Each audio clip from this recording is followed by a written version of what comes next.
Hello, everybody. Welcome back to Wireheads, a Cyberpunk RED podcast. And today, it is just me, Diamond Dust, and also, of course, my favorite co-host. Hello, I'm Emmerron. I just work here. You just work here. You're the one that came up with the idea. I just work here. But yeah, it's episode 8. It's episode 18. We're almost to 20 episodes. We're almost to 20 episodes, man. Yeah, it's kind of wild. Can you imagine? I think we've taken 1 week off since we started this, so that means episode 25 will mean that we've been doing this for half a year. That's the sort of mark we're closing in on pretty rapidly here. That's crazy to me. Oh. Well, Diamond does not. Well, that's awkward. I accidentally tapped the stop streaming button in the process, but at least I got the recording going on time. So hey, there we go. Yeah, I mean, it'll work. You know, trivialities. There we go. Yeah, we're live now. At least the recording is running, and we got the recording's running. Yeah. All you've missed on Diamond's channel is our intro. If you're on my channel, you've missed absolutely nothing. This is the good thing. Welcome, everybody. Welcome to Twitch chat. If you're watching this later on YouTube or Spotify, welcome to you as well.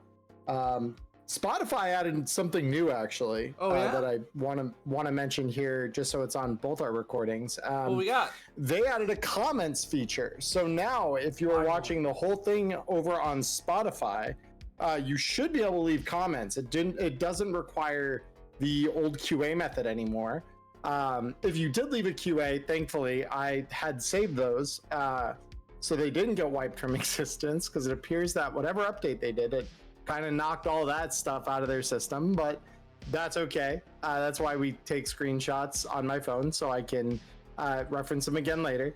So if you've left feedback for us there, or topics, do know they've been saved. I have them. They're on our list. We have a collective list that we refer to when deciding a topic if there's not something, prescient or timely like what we have today with Toggle's Temple.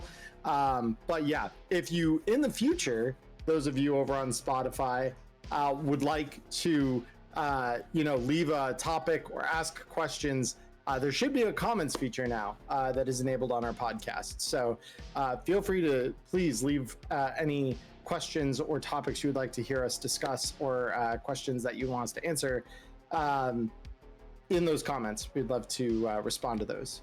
Southern Canuck, thank you for the sub. Appreciate that. Anyway, Diamond, this is your half of the episode, so I will now defer to you. All right. And I suppose any other last bits of housekeeping. Of course, we will be going.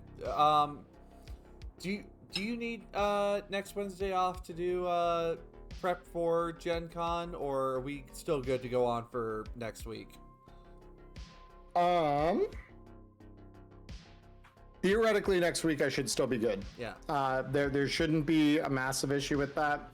The following week, however, that.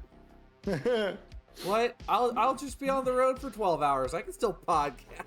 Right, yeah. I'll just live stream on the road. What's the worst that could happen? That's not produced any problems recently.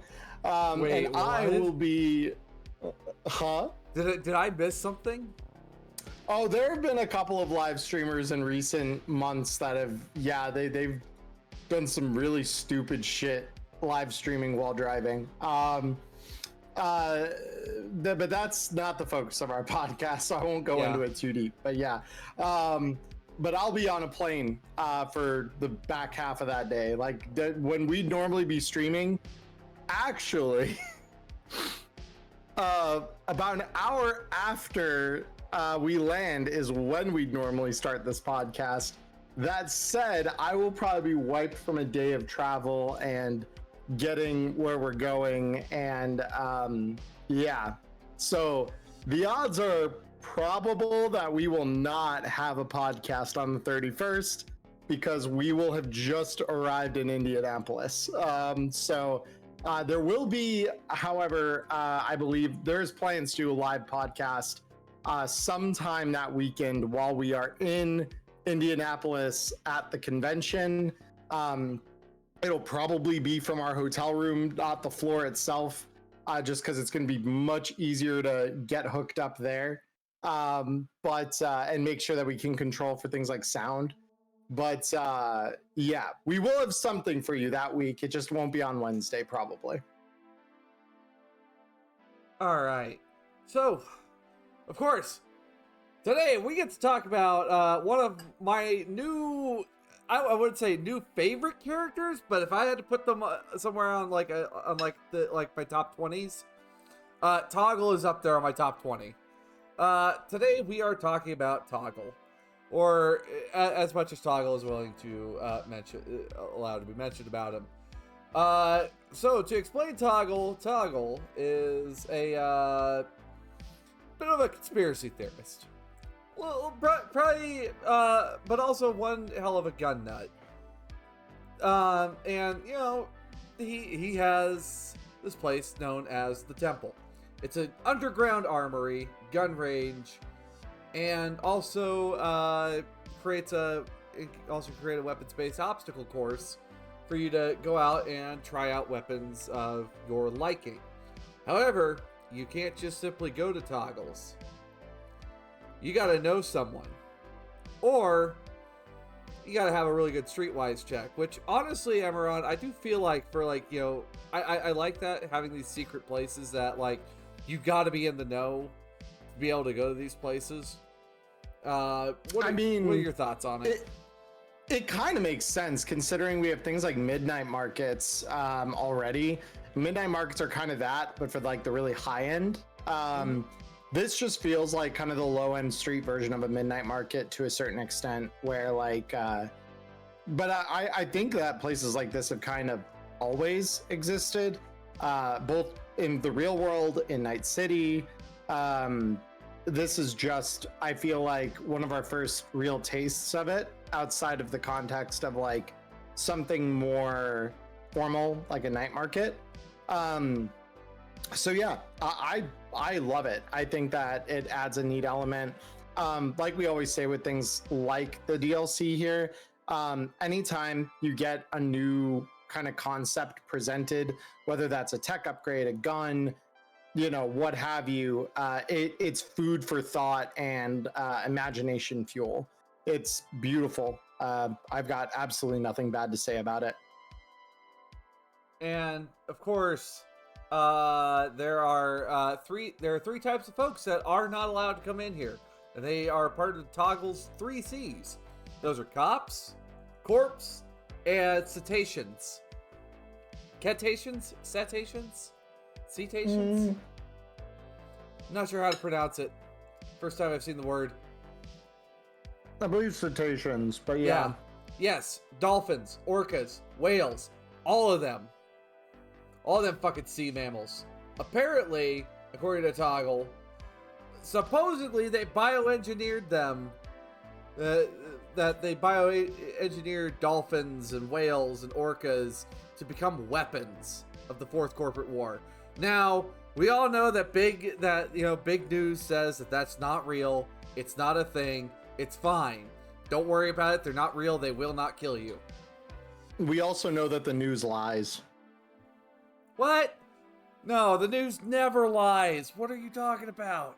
I thought we were the news. I thought we weren't supposed to tell lies. We're Wireheads. We're different. We're supposedly the ones hacking the shit. So we're an exception. We're like a pirate radio. That's what you're listening to here.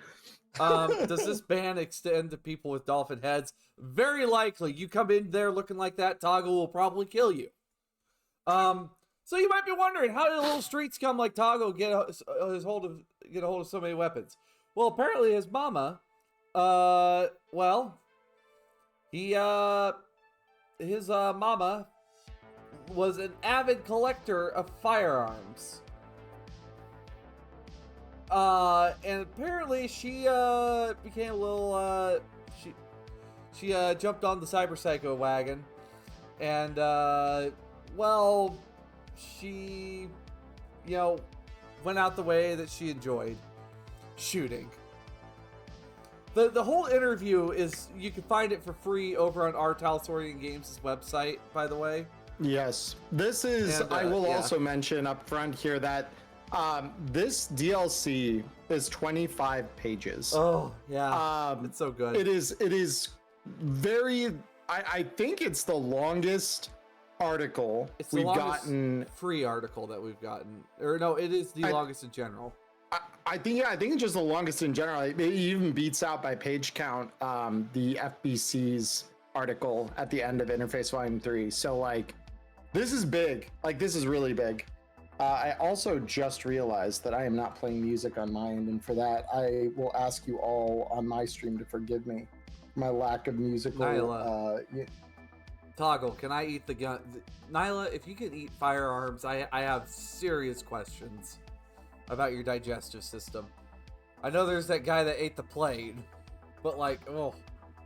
But anyway, what this DLC brings, because something that was often asked in the Cyberpunk RED community is like, well, why don't we have named weapons? Why don't we have named weapons? Where are the named weapons? Do we have more named weapons outside Black Chrome and the 12 Days of Gunmas? Can we get more named weapons? Well, guess what? They finally delivered on it, and they did not sleep on it.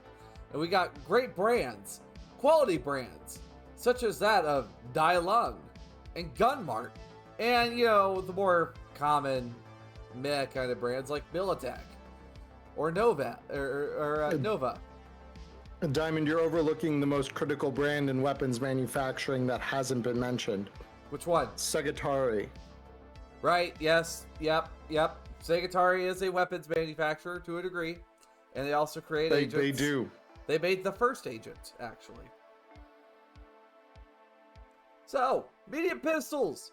And the thing is, I'm not gonna go and rattle off every single thing here, like what's special about them, but I'll pull up some of the notable ones that I'd seen in here. Yes. So, and of course, we look to our everyone's favorite weapons expert, Faisal. Now, one thing about Faisal's weapons, a lot of Faisal's weapons are poor quality. And I don't think it's because of poor craftsmanship, I think it's just because they're experimental weapons. I think that's why... They're cobbled... Yeah. They always have a secondary purpose, it seems like. Yep. Like, Faisal's Dead or Alive from Black Chrome has got a net shooter in it, in addition to being a shotgun. So, like, that's Faisal's shtick, is like, make sure it has a secondary function, and then the gun can be meh for being just a gun. But it's not just a gun, it's never with Faisal just a gun. That's the beauty of it. I mean, like, Faisal's Magna Knuckles, they're medium melee weapons. However, they also function as basically an EMP grenade when you punch someone hard enough twice. Mm-hmm. So, Faisal, of course, shows you with a medium pistol Faisal's escape plan. And when I first read this, I thought, oh, that's dark. But then it's a little bit different. Faisal, where's my cup holder in my assault rifle? What if I get thirsty during a firefight? Oh gosh. A poor quality medium pistol, and it comes with a tab that when pulled, it acts as a smoke grenade. However, when you fire off the smoke grenade, it is considered destroyed beyond repair. So, I guess, you know, if you decide that, you know, your little pee-plinker isn't enough, you can at least toss the pistol as a smoke grenade and run like hell and maybe go get yourself a better gun. But then, of course... I mean, it's 60 eddies is nice and cheap. Like, because what? A smoke grenade normally costs you, what, 50? 50. There's 10 eddies more, and it comes with a free medium pistol in there. Oh, we're classifying it as a smoke grenade with a free medium pistol, not a medium pistol with a discount smoke grenade in it. Yeah, I mean, I think that's honestly an appropriate little judgment of it, considering the smoke grenade's not poor quality. It's something fun that we also learned is Dai Lung makes guns modeled after other guns. So they're done. So the Dai Lung Street Master is designed after the Taoa Type 12 police pistol. The difference? Well, they're medium pistols, but Dai Lung produces poor quality. The Tower Type 12 police pistol is an excellent quality medium pistol with 6 shots and an installed smart gun link. And then, of course, the iconic Militech Avenger, an excellent quality medium pistol. That shows up there. All right, so we got some options there. Yeah, well, I think something else we should mention about all the guns we're going to talk about tonight as part of this, none of them are exotics. So even these that have like pre-installed modules and stuff like that, all of these are standard guns. I thought there was an exotic or two in the mix, actually.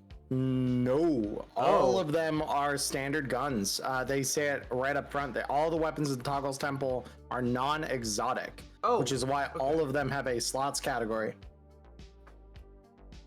And then, of course, we have heavy pistols, which, Dialog comes around with the Dialog Magnum, modeled after the Mustang Mark III, which... you just go get the Mustang Arms Mark II. It's better version of the Mustang Arms. Gunmart with the Midnight Defender. It's a poor quality heavy pistol. It comes equipped with a night vision scope.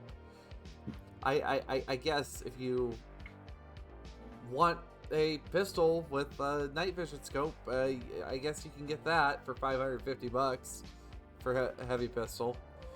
Why would think. Because the infrared night vision scope, isn't that normally a 500 Eddie attachment? I mean, I think so, actually. But why would you buy? So why would you buy Gunmart? Well, because this is no different than buying a poor quality heavy pistol and adding an infrared night vision scope to it. By cost, this is the exact same. That's the beauty of it. So you can be using Gunmart and it won't just fall apart on you, which is kind of impressive for them, honestly. Most of their guns, when you roll a 1, they just fall apart or break some horrendous way that hurts you. I'm going to house rule it that Gunmarts still fail spectacularly in one way or another. Maybe you roll a 1 and the night vision scope shuts off, so you got to take an action to turn it back on. I mean, that might be fair. Because like this one, just like as long as it just doesn't implode like some of the other ones do. Blows up, yeah. But yeah, I think like a lot of these, the reason you'd take one under another is now kind of like we were saying at the start. A lot of these, you're gonna look at them and say, but Emmerron or Diamond, why the hell would I take this instead of just taking a poor quality pistol and a night vision scope? Because now you can attach a brand, and that's really fucking cool, TM, which is something we appreciate in this game. Another thing that we have, it comes with a 6-round magazine, and it costs $200, is the Militech Sheriff. It's an excellent quality heavy pistol with 6 rounds. Now, you might be wondering, well, why the fuck would I buy this? If I can't because you can't put a bigger magazine in it. You can put other attachments on it. And it's an excellent quality heavy pistol for only $200. So, I mean, really, you get, 3 rounds before you gotta reload, sure. But, I mean, what's the difference between a round, I guess? And you get attachments. Also, it's a fucking cool-ass Old West revolver.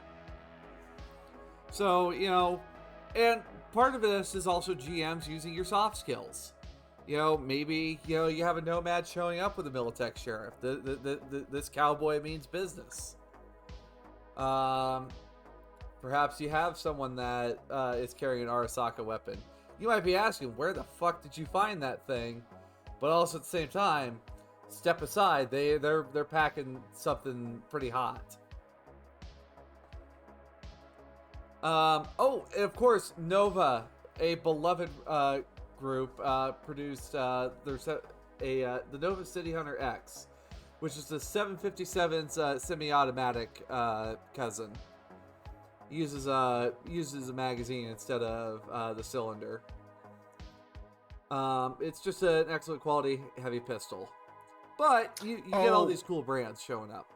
Yeah. So very, very interesting here that LCC throws this in the mix as well. If you are a fixer and you are looking to haggle on any of these, any of the guns that come with a pre-installed upgrade or attachment, I should say, as part of their default, like what we were talking about with the Midnight Defender, you only need to roll haggle once instead of rolling on it twice and potentially failing. So that actually is a pretty massive buff in some ways to the functionality of doing this now. Whereas before, if you were haggling, you'd have to haggle on each half of the attachment and the gun separately. Now you just haggle on the collective, which is really, really good. So then we go to very heavy pistols, which Faisal.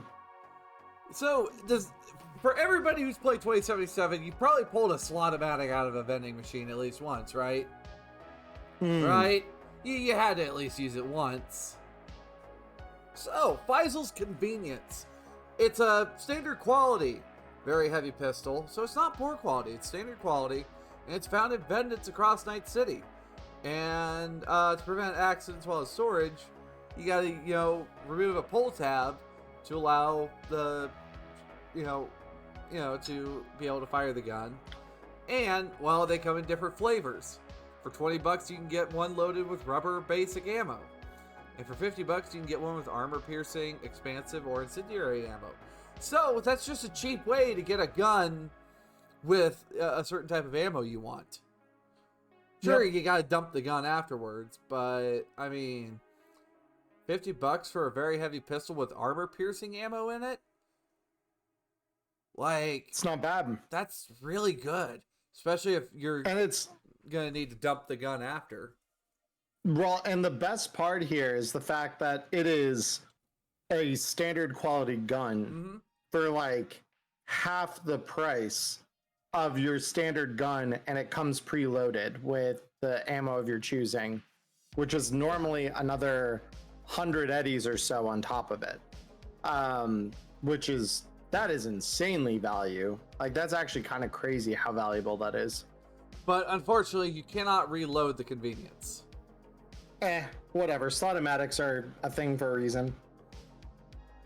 Oh, and then one of Nyla's favorites is the Nomad Big Gulp.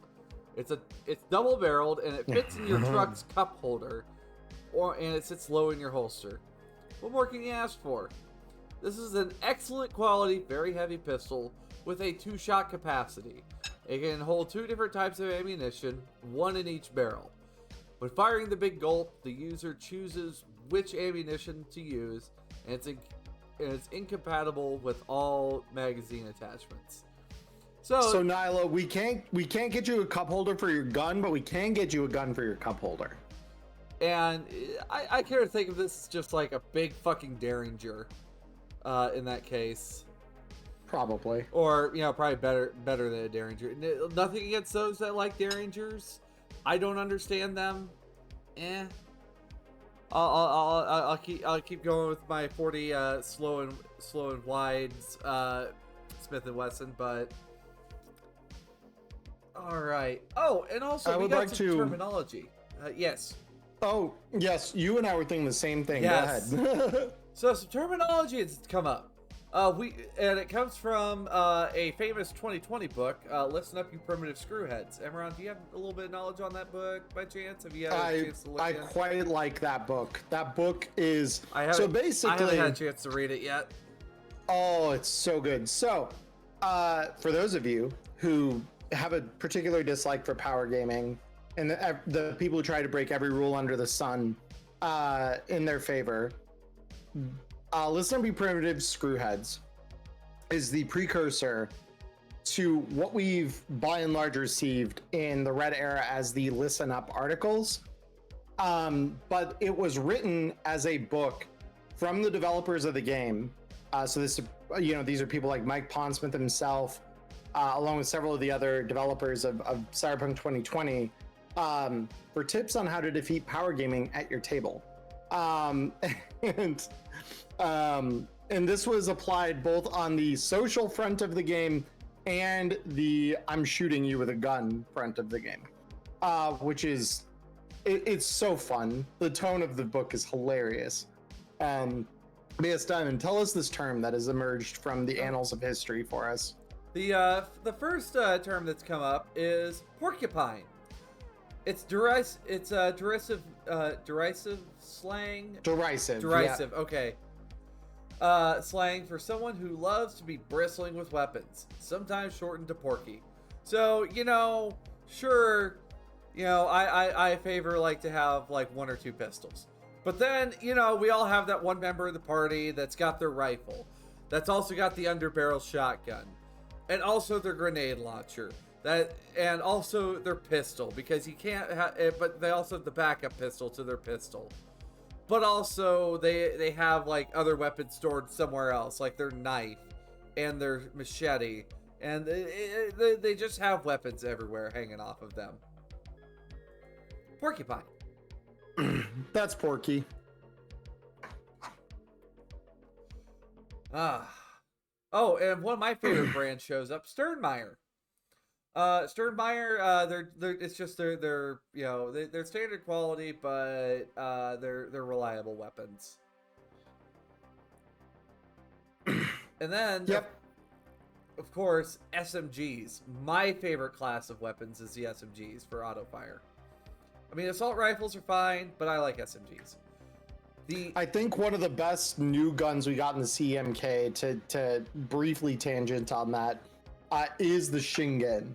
The Arasaka Shingen is fucking incredible. Such a good submachine gun. Now, before Shingen, the famous Arasaka SMG, the Minami 10, shows up in here.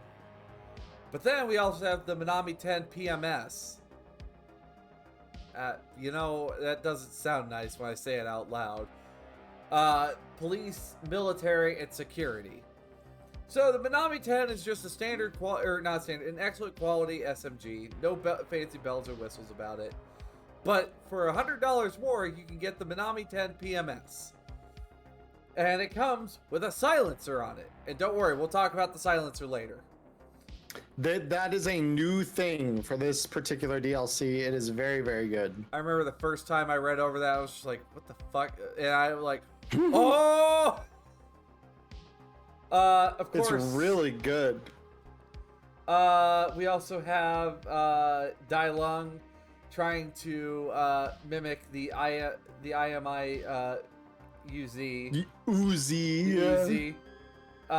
Which the Uzi is a heavy SMG. The Cybermag 20 is a poor quality SMG. It's just like, Dai Lung, why? Why do you do this to yourselves? Why do you make yourselves a laughing stock? Oh, yeah, it's better than the security, investigation, and military and police model, the simp. Yeah, good point, Prepper Jack. Oh my god. Yeah. Go ahead. There's a tremendous quote at the bottom of this page as well that I want to call attention to. Yep. You'll find a fair number of the quotes in this book are from Listen Up, You Primitive Screwheads. But this one is so poignant. And I think Diamond and I both have touched on this in our own videos before we even started the Wireheads podcast. But you've got, take your average, terribly misinformed Cyberpunk player. He walks into a chic Night City club bristling with death. He carries a buffet of firearms, a melange of grenades, and full metal gear. He will not get a good table. In fact, he will probably not get in. He will simply be told that no tables are available. This quote credited to Ross Spike Wynn. It's so good. I love that. If you walk in looking like the hippest new stormtrooper, you are going to just get rejected right at the door of most clubs at Night City. I don't know, so maybe good. Walking into, Metal Storm, maybe. No, yeah, Metal Storm's more of an FBC bar.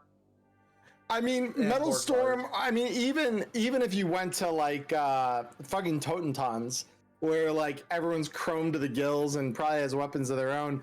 Look, unless you're one of them, you're about to get flatlined and they're taking all that shit off of you. That is just what's about to happen there.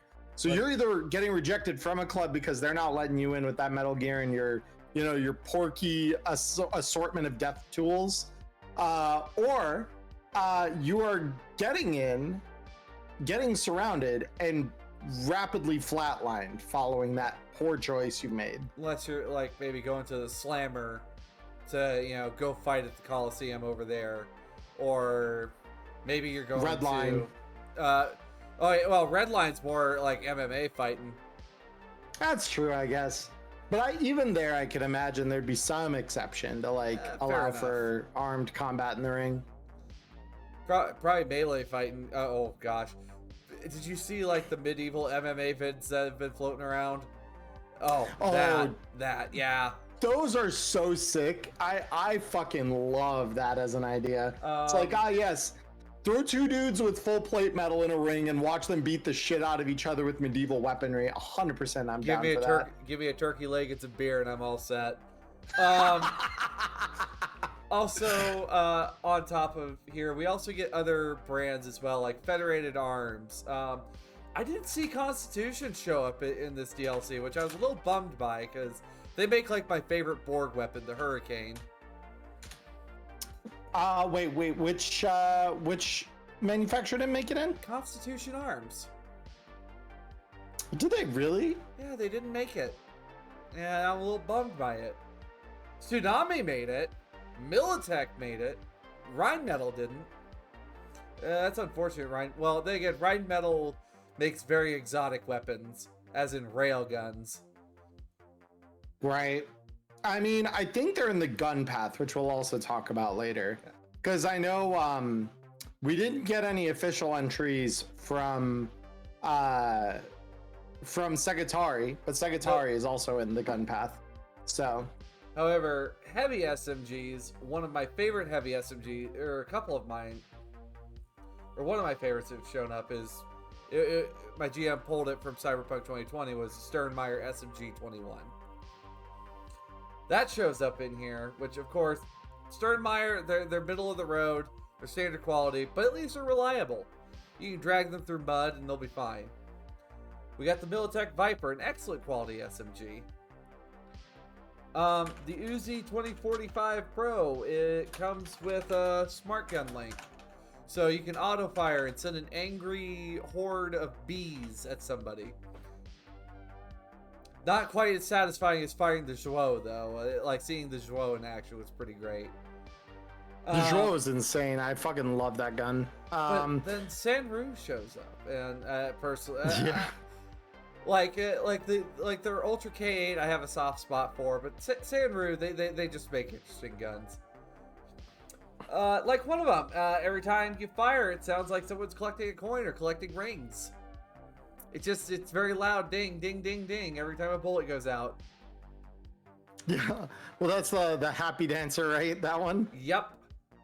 Yeah, each bullet in rapid succession during auto fire, while Hello Cutie enthusiasts insist the pings increase happiness via raising dopamine levels. They have no specific mechanical bonus during gameplay. Look, I love that so much. I bet it's goofy, it's funny, probably makes you smile while you're killing someone. But then we also have the Hidden Cougar, which is targeted at middle-aged women. But modern fan base is mostly teen girls. An excellent quality SMG with 11-round capacity, concealable, incompatible with all magazine attachments. So basically, this is like the teen dream, but if it was good. Yeah. So then we come into shotgun. We've got Arasaka Rapid Assault, which is just a standard quality shotgun. The one they played some wordplay into this because Faisal's didn't exist in 2020. So this is a new gun. This is a Faisal's only chance. Okay, now if that sounds like something to you, you're just as twisted as I am, and I welcome you. So this is a shotgun variant of the one we talked about earlier for the pistols. The only difference here is that this is a poor quality shotgun, whereas the pistol variant of this, for the very heavy pistols, is they are standard quality. But this one, just like the other, comes pre-equipped with a magazine full of either basic or rubber ammo for 20 eddies, or armor-piercing expansive or incendiary ammo for 50 eddies. Which means for half the price of a standard poor quality shotgun, you are getting the poor quality shotgun equipped with a full magazine of bullets that cost about as much as the gun itself, which is actually insane. And you cannot extract the ammo from the gun without ruining it, and the ammo. It cannot be tech upgraded. It does accept all non-magazine attachments. And ultimately, you do have to choose whether you're picking it up with slugs or shells. That is the other limitation, is since you can't reload it, can't change what's in it, so you have to take slugs or shells when you buy it, and it'll print the gun for you with that type of ammo included. I love this thing. Faisals, as always, is making me extremely happy. I fucking love that manufacturer. Like, they have some really situational stuff, but my god. Like, if I'm broke and I need a fucking shotgun and I needed it yesterday, I can go to one and just pick one of these up, and it's a wonderful day. So the Arasaka Rapid Assault and Bulldog, I did some background searching on these two. They were full auto shotguns back in 2020, and commentary was made by Toggle to, like, whoever was providing, you know, the parts to make these full auto must have died during the Fourth Corporate War. Oh, hi there. Thank you. And, well, now you got, you know, the Rapid Assault, which is a standard quality shotgun, and the Bulldog, which is an excellent quality shotgun.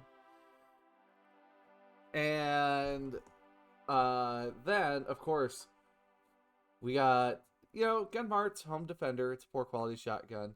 At least it's a step up from the Bubba Buster. Yeah. Look, no one is ever going to beat the Bubba Buster for sheer memeability, okay? And then one of the other options that we also have present is the Mustang Arms Death Stalker, which, look at this thing. Like, this thing is just a war crime on... It's a fucking war crime.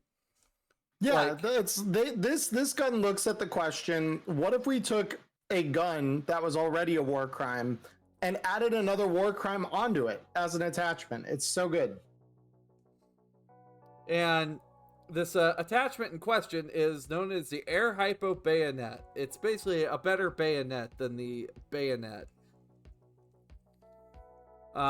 It's pretty good. I mean, you know, like you were suggesting, stick someone with 8-gun, or not 8-gun, 6-gun. Would that just be? Would that be what tech upgraded 6-gun is? 8-gun? If 8-bit ever multi-rolled into a tech, that'd probably be the way he'd do it. Yeah. And would you like to report on the quote on this page? Oh yeah. So this one comes from Solo of Fortune 2. Bit of trivia. The original Solo of Fortune was written for Cyberpunk 1, so like the very first edition.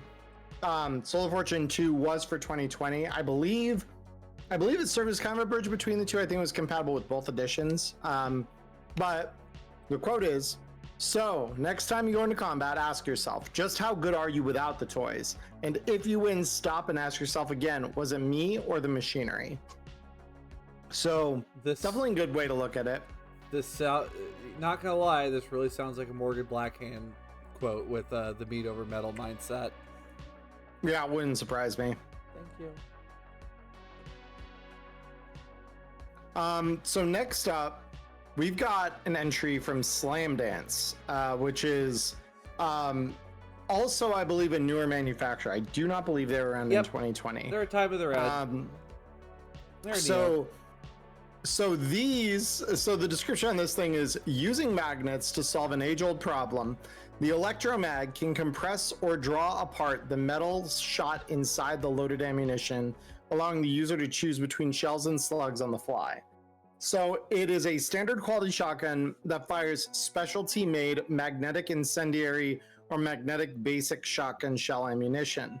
This ammunition must be purchased specifically for the weapon and costs the same as its non-magnetic counterparts.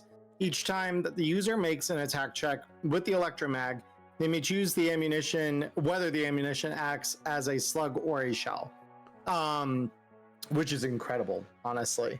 So this thing literally just turns your ammo from a slug into a shell, or it can recompress it back into a slug again. Just by like basically magnetically suspending the BBs or compressing them. But it does have proprietary ammunition. So yeah, but that proprietary ammo is just as easy to find as other shotgun ammo. So you're really not nerfing yourself by doing this, because I know some guns that require proprietary ammo. That proprietary ammo is pretty hard to come by. This is not the case for the Slime Dance one. Yeah, and I've noticed, like, with a lot of Slam Dance's weapons, like, it's one weapon with that can function in multiple capacities. Like, the Slam Dance harpoon, it's a very heavy melee weapon, but it can also shoot the harpoon. Mm-hmm. Alright, then, next up we have... Let me check my recording time here. Alright, we got about 20 more minutes on my end. We're vibing, we're chilling, cooking. Because the next up is the assault rifle section, which kind of like the last one, just kind of starts off with a standard poor quality assault rifle in the Cadrian Arms Jungle Reaper, which is it's literally what it says on the tin. It is a poor quality assault rifle. The City Reaper's bigger sibling, the Jungle Reaper, is in common usage by poorly outfitted militaries. The City Reaper is more of like just a poor quality heavy pistol that is issued to poor police departments. Yeah. So again, if you're outfitting some kind of developing country or developing force, those, I guess, Cadrian Arms is your manufacturer. Cheap.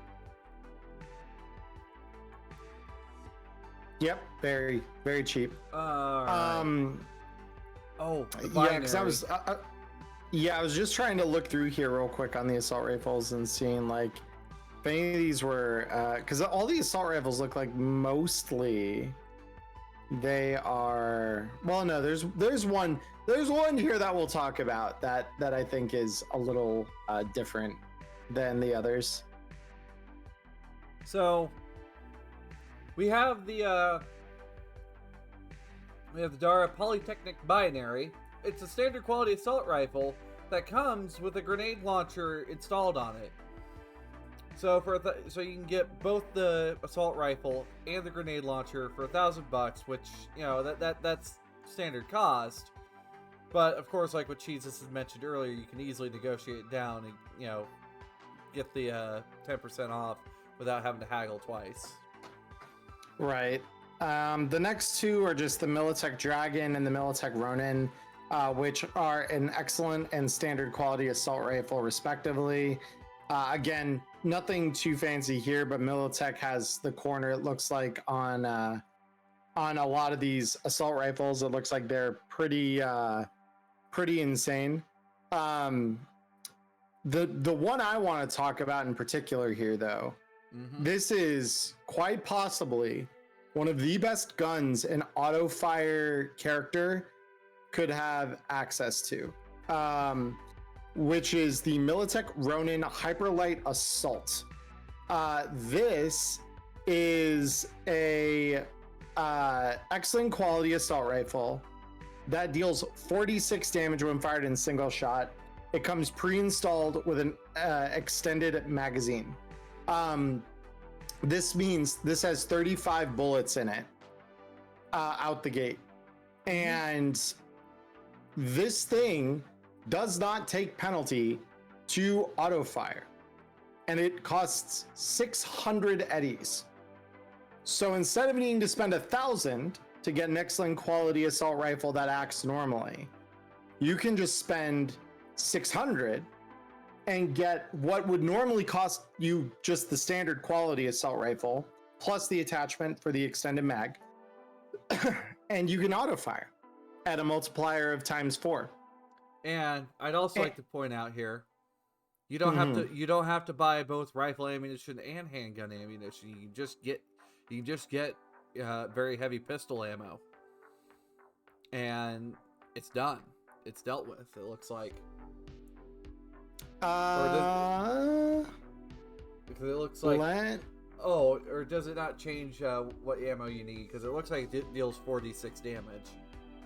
Well, it deals 4d6 damage, but it doesn't say anything about accepting other ammo types. Okay. So it is a rifle round you're buying, but it just means that the single shot it's weaker. But that's why I said for auto fire, it doesn't modify anything. So like, and if you do need to fire at single shot at some point, 4d6 and 5d6 are not that far apart by comparison to each other. So having the option to just have that extra auto fire, like if you are going for a full-on auto fire build as a character, this is quite possibly one of your best friends. And the other thing is, if you really, really do want to have access to a 5d6 shot with this gun, you just need to buy yourself an underbarrel shotgun and then load that up with some slugs and you're good. You've got 5d6 damage off of that.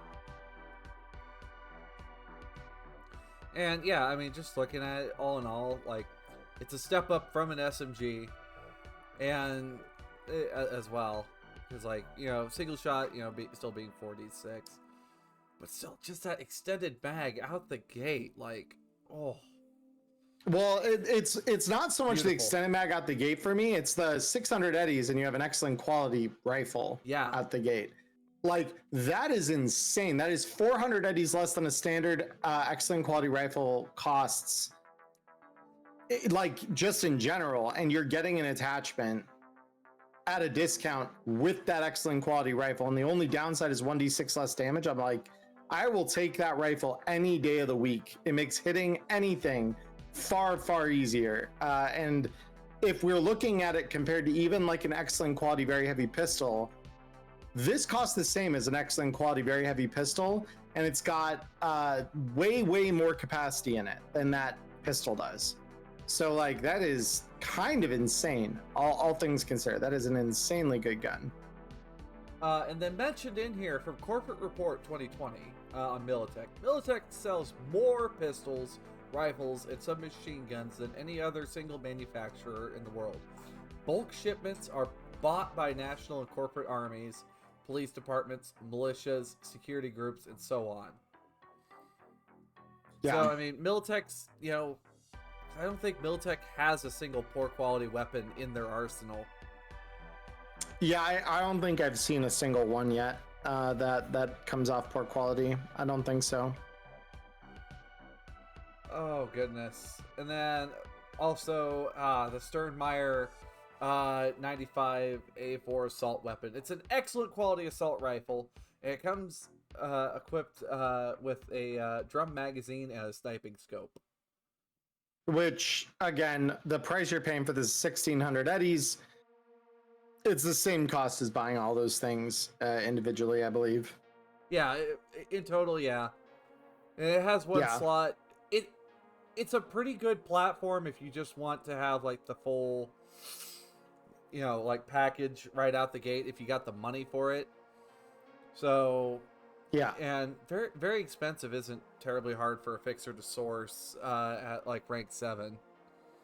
So yeah, well, and you can, even if you take this up at character creation, like if you're looking to go like that sort of flip on your solo abilities, like you want to have a little bit of shoulder arms and a little bit of auto fire capability, and you want to be able to hit something at a long distance, but you also want to be able to shoot something close up. This thing costs you 1,000 eddies more than the Hyperlight Assault, but without sacrificing any of the damage like that one does. So it's like, it's not bad. It's like I said, you're paying exactly for what it costs on the tin, so you're not really gaining anything by buying it all at once here at character creation. It's not like a steal or anything. You're not like saving money, but you're also not losing money. So it's not a terrible gun. Pretty good. Also, one of the other things is there just may be a chance you find this at a night market, and you find an excellent quality assault rifle at the night market, but you won't find the other parts at that night market. So that's one of the other things is you get everything there in one go. Yeah. No, totally.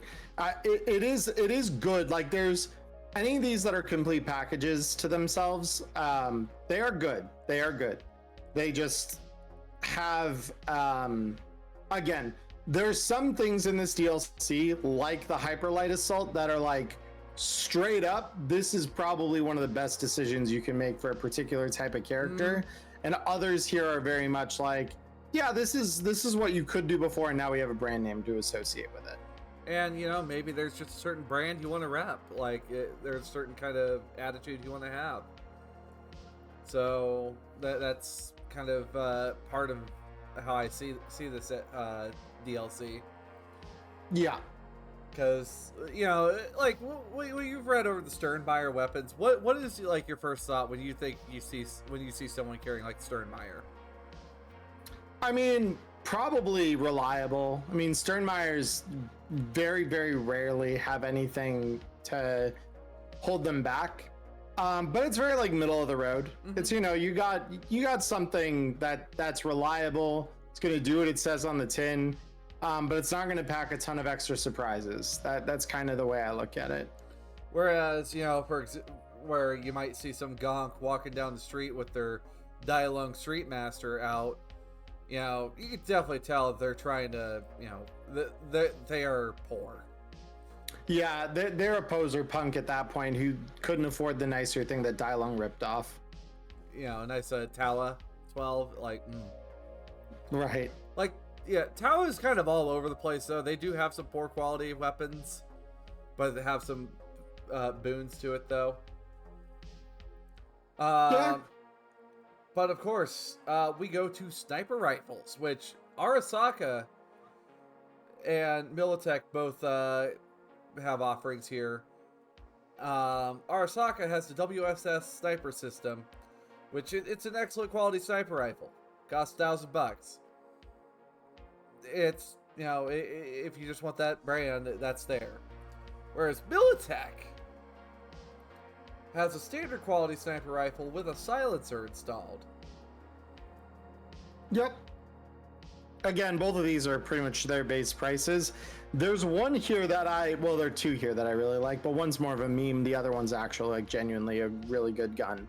So this is one of those cases where we start talking about like, man, oh man, that thing is a value, son, which is the Everest Ventureware Kodiak Hunter.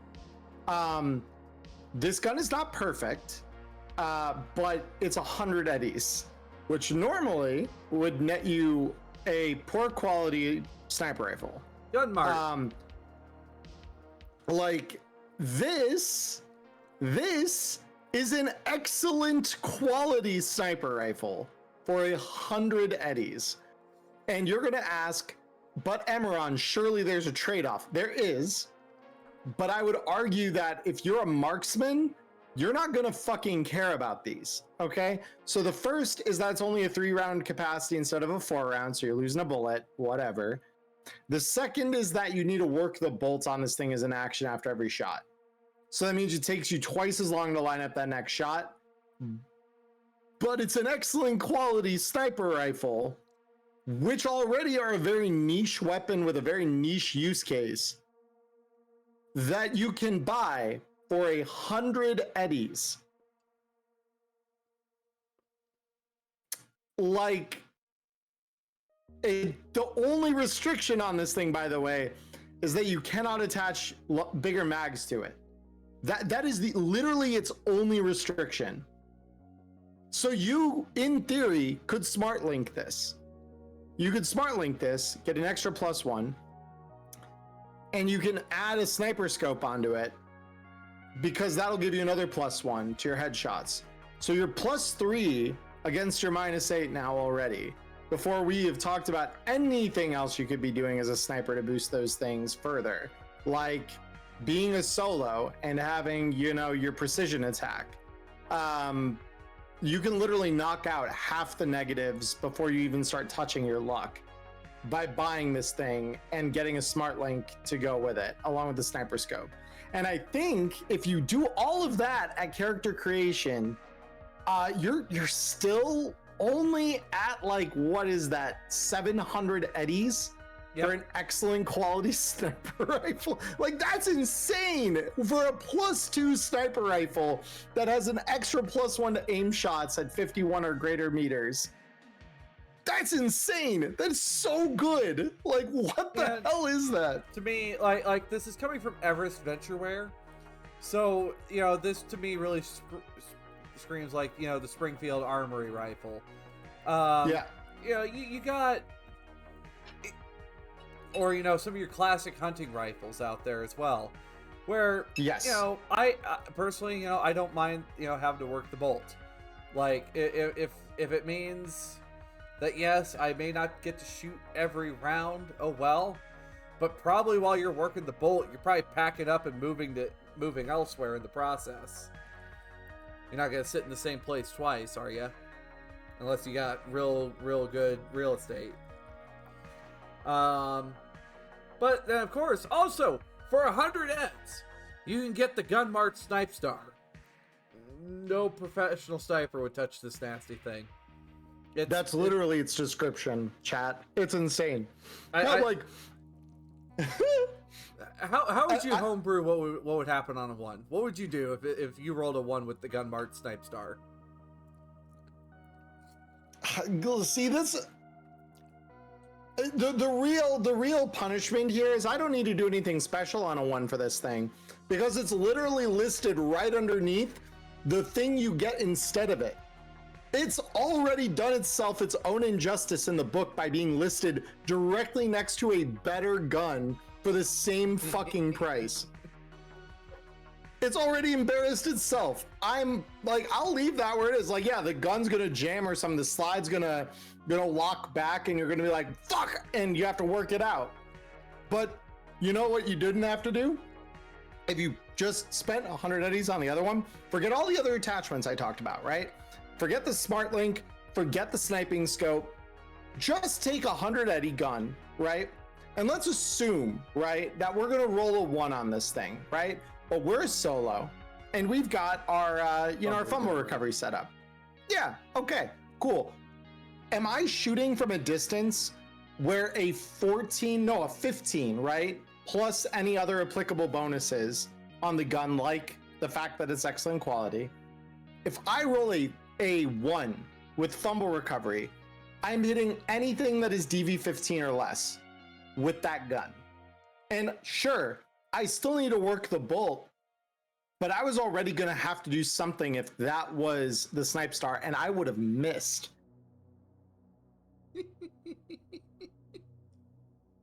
Like, there is literally no reason to take the Snipe Star when you could take the Kodiak Hunter. There's actually no reason.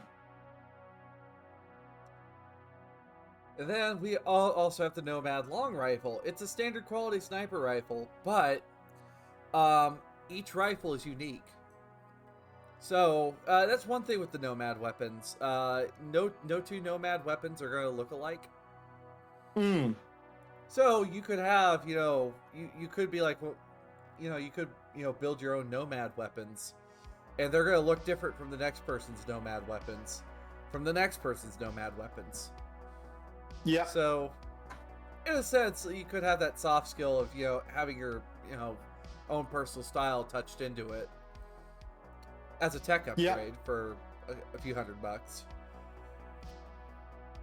I mean, at that point, if you've got a Nomad long rifle, like if you're a Nomad tech or you're part of like a Nomad pack, like I can think of one of the characters that is in my regular group every time we meet for IRL Cyberpunk. It's Connor's character,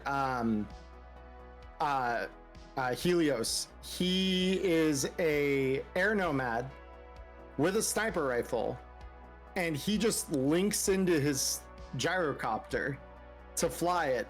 So he literally flies above the battlefield and uses a sniper to pick off targets on the ground. And so I just think of someone like him with a Nomad long rifle, and I'm like, that's fucking sick. Like, that's so cool. You got your own custom gun, flying around your own custom vehicle, like driving or flying, in his case, the thing with your mind, and picking off targets at range. God, that's so cool. Like.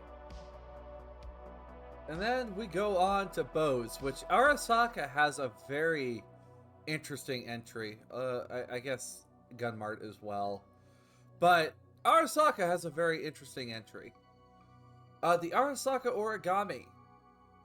It is a standard quality bow, but with the flick of a wrist, it can go from concealed to non-concealable. Basically, you flick your wrist and the bow goes to full size. I think that's actually really, really fucking cool. It is really fucking cool, because remind me, because bows are a price category set that I haven't drilled those into memory yet. Is 100 eddies your typical cost for one of those, for like a standard quality bow? Yes. Okay. So this is double what you normally pay for a standard quality bow, but yeah, it's concealable. That's actually incredibly good. That's incredibly good. And then one of my favorite archery groups, Eagle Tech. Eagle Tech's fun. Yeah, they produce the Survivalist, which is a crossbow rifle combination. Eagle Tech just has, an excellent quality bow, but then for their Bearcat, but then you have the Tiger Cat, which is just Tiger Cat. Anyway, excellent quality bow. It comes equipped with a smart gun link. I didn't think arrows could be smart ammunition, but they're not smart. They can. But they can. Like, looking it's at so this, good. Just like how to play Hawkeye in Cyberpunk RED? Little bit. Well, and you have to remember, I think everyone that is going to look at bows and be like, well, how the hell do you make a bow smart? Well, the thing is, the bow itself, you still link up to it, but what you can have in the front is something like a rail or something, or a loop that your arrows fly through. And it can help you like micro adjust the arrows or something like that with magnetics or things, to let you better use them in that way. I was having this discussion the other night with a couple people. We were talking about, like, could you apply a smart rebuild to a bow? And I said, well, why not? Why couldn't you smart rebuild a bow? Like, I've seen bows in Final Fantasy that have giant fucking rails sticking out the front of them. That's probably just what it would look like, is you're passing it through there, and then that's how it's going to correct the trajectory of it on the way out and allow you to like redirect it if the arrow misses. So I love this thing. I think it's really, really cool. And then we have their standard issue, the Tomcat. That sets the middle of the road there. Yep. And then we have Gunmart. Yep. I think this thing's pretty cool, actually, as far as Gunmart goes, because this is half the cost of the Arasaka Origami. And in exchange, it is a poor quality version of effectively the same thing, where you make it concealable as not an action, as no action. You just can flick it up, flick it down, no problem. Again, if you're quibbling over 100 eddies, you should be spending that money elsewhere. You probably should spend the money elsewhere. That said, this is an option, and you could afford a rack of 10 armor-piercing arrows for the money you've saved. So, like, not the worst. If your budget's a little thin, like, say you're building an archery netrunner, which I have seen in action. This is not a bad choice for, like, an archery-focused netrunner. And then we have, well, the Gunmark Sherwood, a poor quality bow. It's like those bows that you'd use back in gym class. It's fiberglass. Yep. Yeah. Yeah. No. It'll just shatter eventually one day. Like that'll be the thing. I'm just thinking on a 1. It just shatters, does damage to you. I mean, fiberglass is, Yeah. Anytime you tell me about fiberglass, anything that my hands have to touch, it is, I hate that shit. Because eventually it'll come all splintery and then the fibers come off into your skin and, it's awful. It's bad. And then, yeah, now we come into crossbows. Do we want to pause here and I'll pass the baton to you then? Yeah, because I think after crossbows, how many more categories have we got? Yeah, we're not too far off. Okay, cool. Yeah, let's pass baton.